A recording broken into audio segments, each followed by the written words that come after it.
আপনার সাথেও কি মাঝে মাঝে এমন হয় যে কখনো কখনো জীবনের সব কিছু হঠাৎ অর্থহীন মনে হয়? যে কাজ একসময় আপনার স্বপ্ন ছিল, এখন সেটাই ক্লান্তিকর লাগে। যে ঘরে একসময় শান্তি পেতেন, এখন সেটাও ভারী মনে হয়। মন আর লক্ষ্য থেকে বিচ্ছিন্ন লাগতে পারে। আশেপাশে সব কিছু অনিশ্চয়তায় ভরপুর মনে হতে পারে। সব কিছু একসাথে ভেঙে পড়ছে এরকমও মনে হতে পারে। আর এই সব কিছুর মাঝে আপনি বারবার ভাবছেন কোথা থেকে আবার শুরু করব। ঠিক সেই মুহূর্তে একটু থামুন, চুপচাপ ভাবুন কত দূর এসেছেন আপনি, কতটা সহ্য করেছেন এত দূর আসার জন্য, কতটা সামলে নিয়েছেন নিজেকে। যে পার হওয়া দিনগুলোতে আপনি ভেবেছিলেন ভেঙে পড়বেন, সেই দিনগুলোতে আপনি ঠিকই টিকেছিলেন। আমরা মানুষরা যা ভাবি তার চেয়েও অনেক বেশি শক্তিশালী আমরা, যা আমরা কল্পনাও করতে পারি না।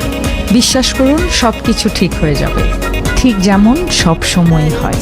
তাই মনে শান্তি রাখুন, আত্মবিশ্বাস রাখুন এবং যে কাজটি করছেন তা মন দিয়ে করবার চেষ্টা করুন। দেখবেন সফলতা আপনার দ্বার প্রান্তে এসে হাজির হয়েছে।